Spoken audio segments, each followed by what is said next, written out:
আসসালামু আলাইকুম, welcome to update school and college.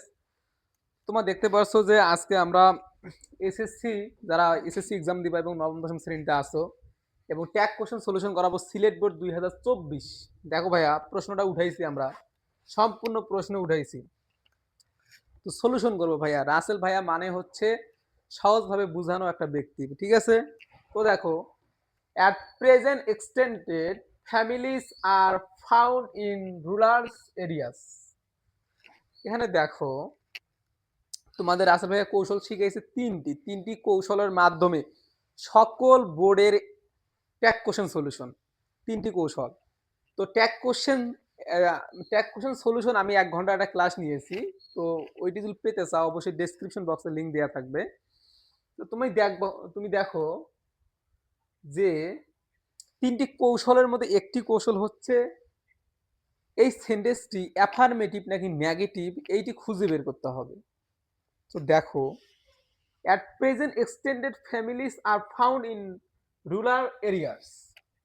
এখানে কিন্তু সেন্টেন্সটি হচ্ছে অ্যাফার্মেটিভ, উত্তর হবে নেগেটিভ।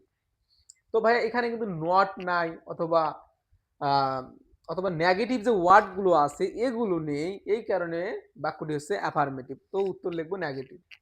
তো দ্বিতীয় কৌশলটি হচ্ছে ভাইয়া, তোমাকে অক্সিলারি ভার্ব খুঁজে বের করতে হবে। তুমি দেখো এখানে অক্সিলারি ভার্ব হচ্ছে তোমার আর। তো ভাইয়া আর হচ্ছে অক্সিলারি ভার্ব। এখন আমরা এখানে উত্তর লিখবো আরেন্ট, মানে উত্তরটা নেগেটিভ করব এই কারণে যে বাক্যটা হচ্ছে অ্যাফার্মেটিভ, আরেন্ট। এবং এরপরে কৌশলটা হচ্ছে সাবজেক্ট খুঁজে বের করতে হবে ভাইয়া, subject. At present extended families, তার মানে তুমি জানো তো এই ফ্যামিলিজ এই পুরোটাই হচ্ছে তোমাদের ফ্যামিলিজটা। দেখো ভাইয়া, মানে অনেকগুলো পরিবার, তার মানে কি এটা হচ্ছে প্লুরাল। আমি তোমাদের একটা তথ্য দেই যে ভার্বের সঙ্গে এস বা ইএস যোগ হলে সেই ভার্বটি সিঙ্গুলার হয় এবং সাবজেক্টের সঙ্গে বা নাউনের সঙ্গে এস বা ইএস যোগ করা হলে সেই নাউনটি প্লুরাল হয়ে যায় ভাইয়া। এই বিষয়টা মনে রাখবা।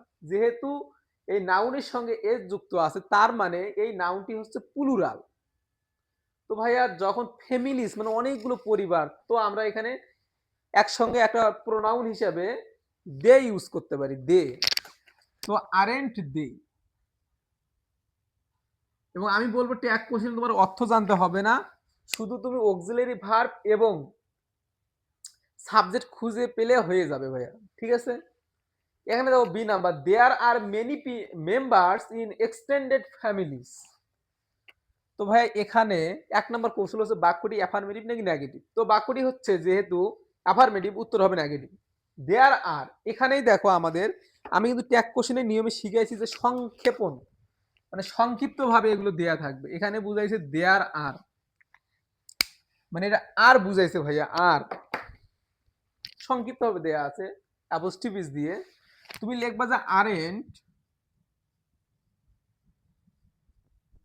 এখানে দেয়ার আছে সাবজেক্ট, তুমি দেয়ার লিখবা, লিখে ইন্ট্রোগেটিভ চিহ্ন দিবা, শেষ।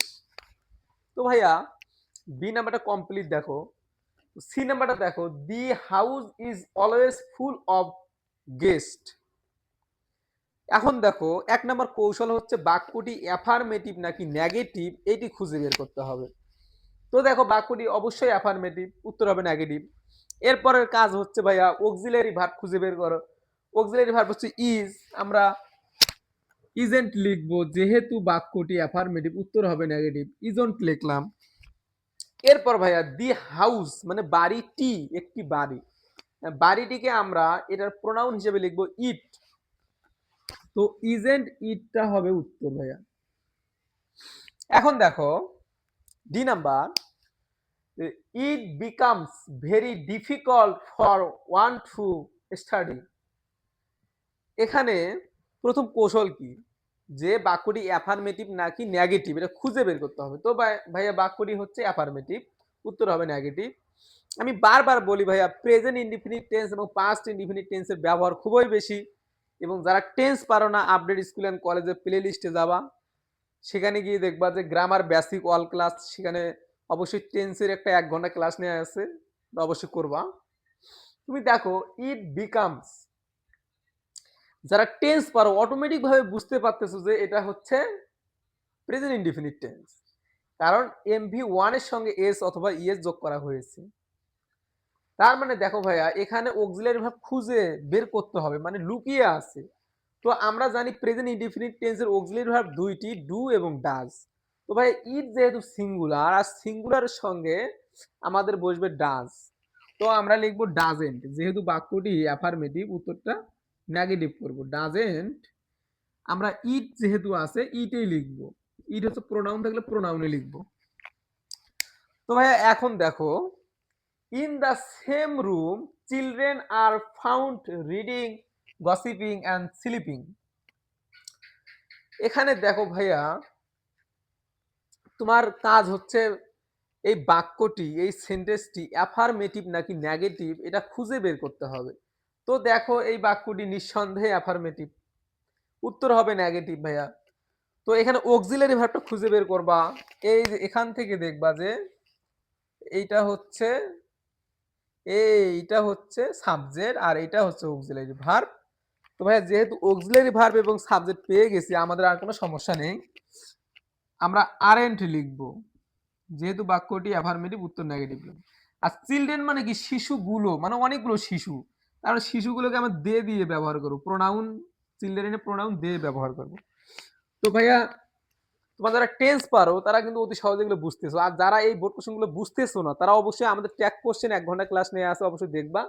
তো এর পরবর্তী বোর্ডগুলো সলিউশন পেতে সবার আগে আপডেট স্কুল এন্ড কলেজে সাবস্ক্রাইব করবা এবং আমার জন্য দোয়া করবা, আমরা যেন সাকসেস হতে পারি, এবং তোমাদের জন্য অসংখ্য দোয়া রইলো যাতে তোমাদের ড্রিম গুলো পূরণ হয় ভাইয়া।